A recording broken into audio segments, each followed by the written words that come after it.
Hello and welcome to New Filmmakers Los Angeles in partnership with Movie Maker magazine. My name is Danny De Lillo and we're here at the Cameron Los Angeles showroom in West Hollywood, and I'm here with Sam Roberts with his web series, Red Scare.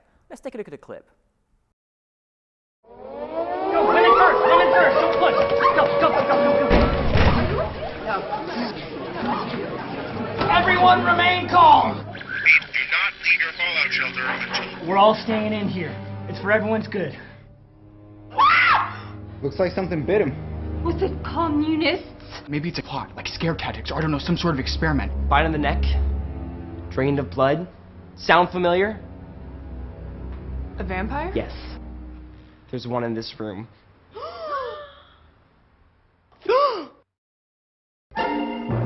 So Sam, delighted to have you here. It's great to be here. Tell us a brief synopsis of your web series. Red Scare is the story of a group of 10 strangers in the 1950s who locked themselves in a fallout shelter during an air raid.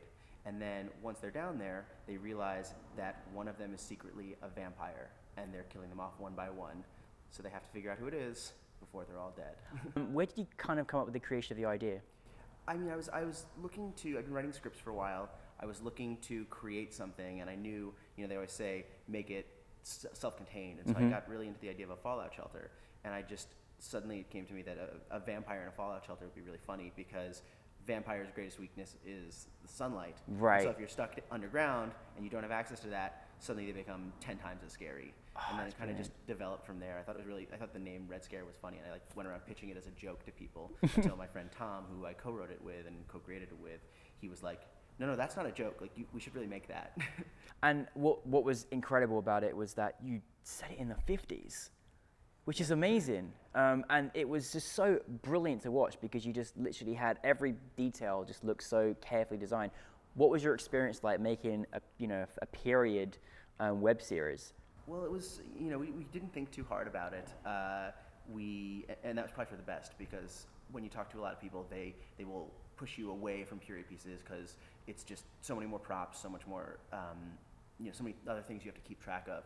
But it actually turned out to be a real boon for us, because we were able to get all these people who were really excited about creating that world. We got production designers who were like, all we've ever wanted to do is create a mid-century modern set. And we had this composer who was like, all I've ever wanted to do is do something like in the style of Bernard Herrmann, instead of these techno beats that everyone asks for these days in horror movies, the burbling stuff. No, it was great, and like really your cast were brilliant. And they worked so well together, and it was really amazing to see. So how did you come about finding your cast? We got really lucky. We had an amazing casting director named Kelly Spada, and she had come out of the Disney casting world. She'd been an assistant there. All the people were like assistants who were working above there, which was pretty fun. But she was like, I know every single young person who's tried out for Disney in the past, few years. And so she just worked tirelessly, brought in everybody. Because of the nature of the murder mystery, every single part is kind of meaty. Everyone has a secret. Everyone has like a kind of archetypal thing. So it was a great mix of like an amazing casting director and trying to give people fun roles that they want to take. Obviously, it was quite a young cast actually as well, but they looked fantastic experience for being so young. What was kind of some of the biggest challenges you had making your web series?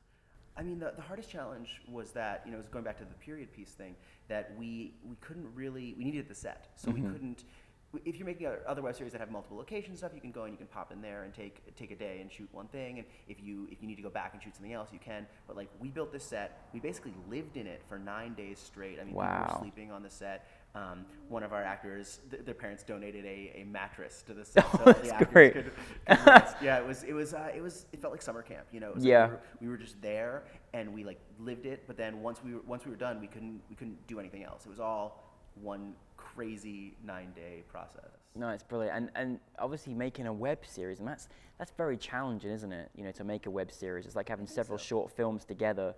Yeah, it's people kept asking us. I come from a TV background, like that's the stuff that I love and the things that I want to make. And so for me, it was very interesting. People kept pushing us to like turn it into a feature, a 90-minute feature or something like that. But we really imagined it as episodes, and it was so fun to make a bunch of different episodes, which is not something you usually get to do. as a young TV writer. Like, Yeah. write a pilot, you know, write a spec episode, but to see something through and to see characters grow was pretty fun. So how did you come about like making the production design and the hair and makeup and the music? I mean, it was all so fitted so well with the period. How did you find these guys?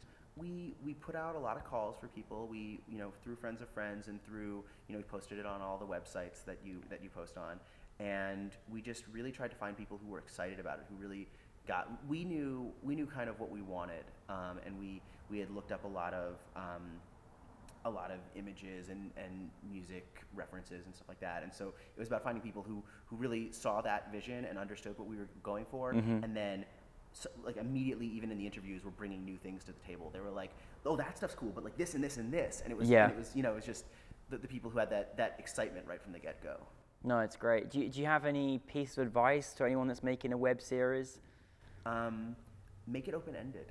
Oh, I say, like yeah. that. That's really cool. Because our web series Red Scare, it's a mini series, and I think that one of the challenges of making web series is you have to grow your audience over time.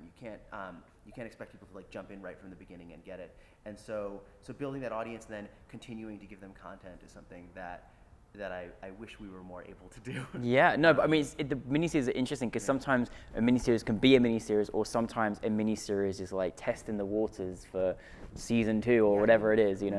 We have and it's a murder mystery, so we're killing off all the characters. So it's like season 2, there's not that many. Not too many left. Yeah. So we talked about how, you know, if we were able to, we'd love to do something kind of in the like anthology series vein, and that of course didn't exist when we were working on Red Scare, but now does as a model. You know, the American Horror Story or the True Detective or something like that, where we could bring in, you know, we love our cast and bring some of them back and bring in some new people and do, you know, something with a werewolf or a ghost or who knows. The possibilities are endless, right? You know? You know, you just take a monster and like a historical period and just put them together for maximum. Ooh, next project reveal just there. Love it. What's it like to have your web series officially selected by NewFilmmakers Los Angeles? It's just really exciting, and I mean, there's so few. It's hard to know when you're putting something out there if people are watching it and getting it and loving it. You know, so many web series, I think some of them rise up and get millions and millions of views, but a lot of them are kind of flying a little under the radar. So it was so exciting to get the call from you guys and to be like, people really love us. They really did. I mean, we had a fantastic reaction last night, which was amazing. Everyone was laughing and gasping, which is that's the laughs are fun, but when you can get people to gasp, I think you definitely got the gasp. You know, where can people go and watch Red Scare most importantly? We have our YouTube channel, but our homepage is probably the easiest way to find it. It's redscare.tv. Redscare.tv. And there's links to all the episodes there. There's links to, you know, we also have a lot of promotional GIFs and posters and all the fun stuff that you know. So what's next for you, Sam? You know, just figuring out what my next project is, writing new things and trying to get a team together. I'm more of a writer, so I'm working that path right now, but I can't wait for the opportunity to shoot something with all the people I worked with and to move on to the next thing. Well, we love your work, so thank you for bringing it to us, Sam. Congratulations on your web series.